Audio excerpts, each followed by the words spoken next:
ഇന്ന് കർക്കിടക വാവ് എന്നെ ചേട്ടൻ പെണ്ണ് കാണാൻ വന്ന ദിവസമാണ് കേട്ടോ. കർക്കിടക വാവ് ദിവസം കൊള്ളത്തില്ല എന്നൊക്കെ പറഞ്ഞ് കുറേ പേര് ബന്ധുക്കളൊക്കെ കുറ്റം പറഞ്ഞായിരുന്നു. പക്ഷേ ഞങ്ങൾ കുഴപ്പമില്ലാതെ ഇതുവരെ ഇപ്പോൾ 31 വർഷം നല്ല സുഖമായിട്ട് ജീവിക്കുന്നു. പിന്നെ ഇണക്കവും പിണക്കമൊക്കെ ഉണ്ട്. പിണക്കമാണ് ഇച്ചിരി കൂടുതൽ. അത് എൻ്റെ കയ്യിലിരിപ്പുകാരനാണ് പിണങ്ങുന്നത് കേട്ടോ. അപ്പോൾ രാവിലെ തന്നെ അടുക്കളയെല്ലാം ക്ലീനാക്കി ഉപയോഗിക്കേണ്ട പാത്രങ്ങളെന്ന് വെച്ചാൽ നിവേദ്യം വേണം. നിവേദ്യ പാത്രങ്ങളെല്ലാം കഴുകി എടുത്തു വെച്ച് കൈത്തല തുണിയൊക്കെ മാറ്റി പുതിയൊക്കെ എടുത്ത് വെച്ചിട്ട് ഓടിപ്പോയി കുളിച്ചിട്ട് വന്ന് ഇന്നലെ തന്നെ ഞാൻ ഡ്രസ്സൊക്കെ നനച്ചിടും. അതാരും തൊടാൻ പാടില്ല. ഈറനോടെ വേണം ഈ അടുക്കളയിൽ കയറി നിവേദ്യങ്ങളും പിണ്ടത്തിൻ്റെ ഉള്ള ചോറ് സകല ജോലിയും ചെയ്യേണ്ടത്. ഇനി ചെയ്താൽ പോരാ, ചെയ്തിട്ട് വെള്ളം പോലും കുടിച്ചുകൂടെന്ന് പറയും. പൂജ എപ്പോഴാണോ കഴിയുന്നത് നമ്മൾ നിവേദ്യമെല്ലാം ഭഗവാന്റെ മുമ്പിൽ കൊണ്ടുവച്ചതിന് ശേഷം മാത്രമേ നമുക്ക് വെള്ളം പോലും കുടിക്കാനുള്ള അനുമതിയുള്ളൂ. അത് ചിലപ്പോൾ 10:30 ആവും, 11 ആവും, ചിലപ്പോൾ 2 മണി വരെ ആവും. എപ്പോഴാണോ പൂജയ്ക്ക് നമ്മൾ ആ നിവേദ്യം കൊണ്ടുവെക്കുന്നത്, പിണ്ടത്തിൻ്റെ ചോറ് അങ്ങനെ സകല ഐറ്റങ്ങളും കൊണ്ടുവെക്കുന്നത്, അപ്പോഴും മാത്രമേ നമുക്ക് വെള്ളം കുടിക്കാൻ പറ്റത്തുള്ളൂ. അപ്പോൾ ഇത് 31ാമത്തെ വർഷമാണ് ഞാൻ ചെയ്യുന്നത്. ഒരു വർഷം മാത്രമേ ഉള്ളൂ മുടങ്ങിപ്പോയത് കേട്ടോ. അതെനിക്ക് പറ്റത്തില്ലായിരുന്നു. 22 കഴിഞ്ഞ് 23 തൊട്ട് തുടങ്ങിയതാണ്. ഇപ്പോൾ 31 വർഷമായി. ഇപ്പം 53 വയസ്സും കഴിഞ്ഞ് 54 തുടങ്ങി കേട്ടോ. ഇപ്പോൾ എന്തായാലും ഇത്രയും ചെയ്യാനുള്ള ഭാഗ്യം എനിക്ക് ദൈവം തന്നു. ഇനി ഈ കഴുകുന്ന വെള്ളവും പച്ചക്കറി അരിയുന്ന വെള്ളം, എള്ള് കഴുകുന്ന വെള്ളം, നമ്മൾ ഉഴുന്ന് പരിപ്പ് അരിയെല്ലാം കഴുകുന്ന വെള്ളം കളഞ്ഞുകൂടാ. ഒരു തുള്ളി പോലും കളഞ്ഞുകൂടാ. ഇതൊരു ബക്കറ്റിനകത്താക്കി പൂജ എല്ലാം കഴിഞ്ഞതിന് ശേഷം മാത്രമേ കളയത്തുള്ളൂ. അങ്ങനെ സകല ജോലിയും കഴിഞ്ഞിട്ട് എല്ലാ ഐറ്റങ്ങളും വെക്കും. ചേട്ടൻ പറയും 1-2 ഐറ്റം മതിയെന്ന്. പക്ഷേ എനിക്ക് പറ്റത്തില്ല. എനിക്ക് നിറയെ ചെയ്യണം കേട്ടോ. ഞാൻ എപ്പോഴും അങ്ങനെയാണ്. കുറച്ച് ചെയ്താൽ മതി എന്ന് പറഞ്ഞാൽ എനിക്ക് ഫുൾ നിറച്ചും ഉണ്ടെങ്കിൽ എനിക്ക് തൃപ്തിയുള്ളൂ. പിന്നെ ഇപ്പോൾ 2 വർഷം കൊണ്ട് തേജു നവനീതൊക്കെ കുളിച്ചിട്ട് കയറും കേട്ടോ. എനിക്ക് ഇച്ചിരി സഹായം ചെയ്തു തരും. തേജും കുളിച്ചിട്ട് കയറിയിട്ടുണ്ടായിരുന്നു. പച്ചക്കറിയെല്ലാം അവനാണ് അരിഞ്ഞത് കേട്ടോ. അടുക്കള കാര്യങ്ങളെല്ലാം ഞാൻ ചെയ്യും. പിന്നെ പൂജാ കാര്യങ്ങളെല്ലാം സാധനങ്ങൾ എടുത്തു കൊടുത്താൽ മതി. ചേട്ടനും നവനീത് തേജും ആരെങ്കിലുമൊക്കെ വാഴയില മുറിച്ച് കലശമൊക്കെ വെള്ളം നിറച്ച് തേങ്ങയൊക്കെ പൊതിച്ച് അവിടെ എല്ലാം അവരാണ് ചെയ്യുന്നത് കേട്ടോ. പക്ഷേ തലേന്ന് തന്നെ ഞാനെല്ലാം എടുത്ത് അടുപ്പിച്ച് വെക്കണം. തൂത്തുവാരി ക്ലീനാക്കി ഇട്ടൊക്കെ കൊടുക്കണം കേട്ടോ. ഇനി ഈ പിതൃബലി അല്ലെങ്കിൽ ബലിതർപ്പണത്തെ പറ്റി പറയാം. ഏറ്റവും 2 പുണ്യകർമ്മങ്ങളാണ് പിതൃബലി അഥവാ ബലിതർപ്പണം, പിന്നെ തിലഹോമം. എല്ലാ വർഷവും ഈ പിതൃബലി നടത്തുന്നത് എന്തിനാന്ന് വെച്ചാൽ നമ്മെ ഇന്നത്തെ നിലയിൽ എന്ന് വെച്ചാൽ നല്ല നിലയിലാക്കി പിതൃക്കളോടുള്ള കടമ വീട്ടാനും പിന്നെ അവരുടെ ആത്മാക്കൾക്ക് നിത്യശാന്തി നൽകുവാനുമാണ് നമ്മൾ ബലിതർപ്പണം ചെയ്യുന്നത്. അതായത് പിതൃക്കളെ തൃപ്തിപ്പെടുത്താൻ എന്നതാണ് ഈ തർപ്പണം കൊണ്ട് ഉദ്ദേശിക്കുന്നത്. ഈ ബലിതർപ്പണത്തിന് പ്രധാനമായിട്ടും വേണ്ടത് ദർഭപുല്ല്, എള്ള്, പവിത്രം, പുഷ്പങ്ങൾ, പിന്നെ പിണ്ടം, പിന്നെ വെള്ളം. ഇത്രയാണ് അത്യാവശ്യം വേണ്ടത്. ഈ ബലി കൊണ്ട് പിതാവ്, പിതാമഹൻ, പ്രപിതാമഹൻ ഇത്രയും പേരെ സങ്കല്പിച്ചാണ് ഈ ബലിതർപ്പണം ചെയ്യുന്നത്. അപ്പോൾ ഞാൻ നേരത്തെ പറഞ്ഞല്ലോ തിലഹോമം. തിലം എന്ന് വെച്ചാൽ എള്ളാണ് കേട്ടോ. എള്ളും നെയ്യുമാണ്. എള്ളാണ് ഇതിന് പ്രധാന. പിണ്ടത്തിൽ എള്ളിങ്ങനെ ഇട്ടിട്ടൊക്കെയാണ് പിണ്ടം ഉരുട്ടി ഒക്കെ വെക്കുന്നത്. തോർത്തിനകത്ത് ഇങ്ങനെ ചുറ്റി കുറേ കർമ്മങ്ങളും പൂജകളൊക്കെ ഞങ്ങളുടെ ഇതിന് ചെയ്യുന്നുണ്ട് കേട്ടോ.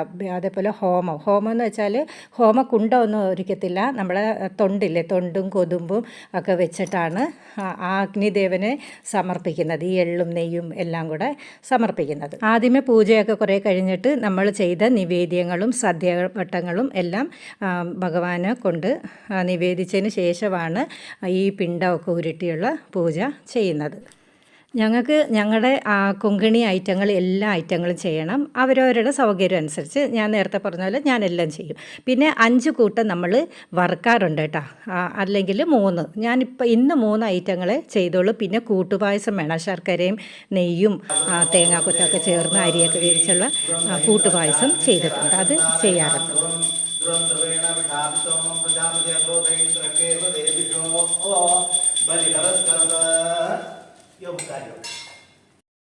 പിന്നെ ഇത് ചെയ്യുന്നത് എന്തിനാന്ന് വെച്ചാൽ പിതൃക്കളുടെ അനുഗ്രഹം കിട്ടുന്നു, പിന്നെ ശാന്തി സമാധാനവും കുടുംബത്തിലൊക്കെ കിട്ടുന്നു. ഇനിയുള്ള തലമുറയ്ക്ക് രോഗശാന്തിയും ദീർഘായുസ്സും എല്ലാം ലഭിക്കാൻ, ഐശ്വര്യവും എല്ലാം ലഭിക്കാൻ വേണ്ടിയൊക്കെയാണ് നമ്മൾ പിതൃതർപ്പണം ഒക്കെ ഇങ്ങനെ ചെയ്യുന്നത്. ഇനി പ്രധാനപ്പെട്ട ഒരു കാര്യം പറയാനുള്ളത്, കർക്കിടക വാവിൻ്റെ അന്ന് ഞങ്ങൾ സാധാരണ ഇങ്ങനെ പൂജ ചെയ്യാറില്ല. പിതൃതർപ്പണം ഈ സമയത്തല്ല ചെയ്യുന്നത്. മരിച്ച ആളിൻ്റെ നക്ഷത്രത്തിൻ്റെ തിഥി എങ്ങാണ്ട് നോക്കിയാണ് ആ മരിച്ച ദിവസത്തിൻ്റെ അന്നോട്ട് ആ തിഥി അങ്ങനെ കണ്ടാൽ തോന്നുന്നു. തിഥി നോക്കിയാണ് എന്തായാലും ശരി ഞങ്ങൾ പൂജ ഇങ്ങനെ ചെയ്യുന്നത് വീട്ടിൽ.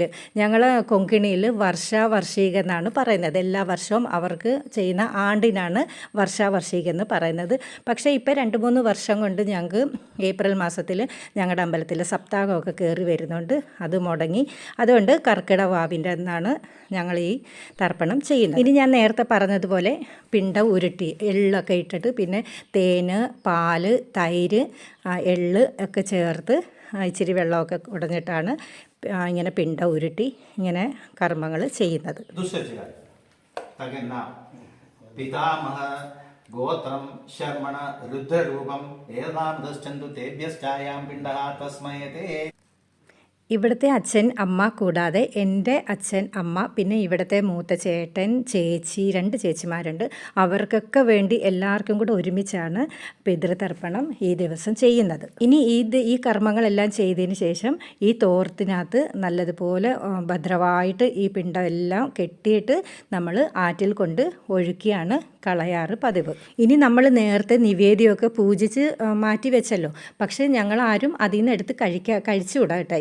ഈ പിണ്ടം കൊണ്ട് ഒഴുക്കി കളഞ്ഞതിന് ശേഷം മാത്രമേ നമ്മൾ കാക്കയ്ക്ക് വിളമ്പത്തുള്ളൂ. കാക്കയ്ക്ക് വിളമ്പിയതിന് ശേഷം കാക്കയ്ക്ക് കൊടുത്തതിന് ശേഷം മാത്രമാണ് നമ്മൾ അതിൽ നിന്ന് കഴിക്കാൻ തുടങ്ങത്തുള്ളൂ. ഇനി ഒരു കാര്യം പറയാൻ മറന്നുപോയി. ഈ കറികളും ഒക്കെ വെക്കുമ്പോൾ ഏത് ഐറ്റങ്ങൾ നമ്മൾ നിവേദ്യത്തിന് വേണ്ടി വെക്കുന്നോ ഒന്നിനും ഉപ്പ് നോക്കാൻ പാടില്ല. ഉപ്പ് നോക്കുകയോ നമ്മൾ രുചി നോക്കുകയോ ഒന്നും പാടില്ല. എല്ലാം നമ്മുടെ ഒരളവിൽ ഒരു ഉദ്ദേശം വെച്ചാണ് നമ്മളെല്ലാം ചെയ്യേണ്ടത്.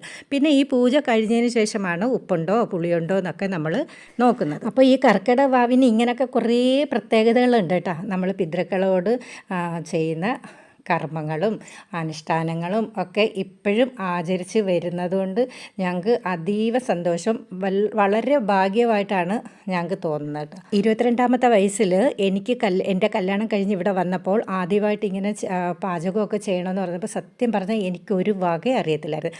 ആകെ കൂടെ ഉള്ളിയും ചമ്മന്തിയൊക്കെ ഇടിക്കാൻ മാത്രമല്ല അതെനിക്കൊന്നും അറിയത്തില്ലായിരുന്നു. പക്ഷേ എന്തായാലും ശരി ഞാൻ ചെയ്ത് പഠിച്ചതാണ്. ആരും എന്നെ പഠിപ്പിച്ചതല്ല. ഓരോ സാഹചര്യങ്ങളും ഓരോ അനുഭവങ്ങളും വന്ന് ഞാൻ പഠിച്ചതാണ്. ഇപ്പം ഞാൻ എല്ലാം പഠിച്ചേട്ടൻ മിടുക്കിയാണ്. അപ്പോൾ ഇത്രയേ ഉള്ളൂ വിശേഷങ്ങൾ. ടാറ്റാ.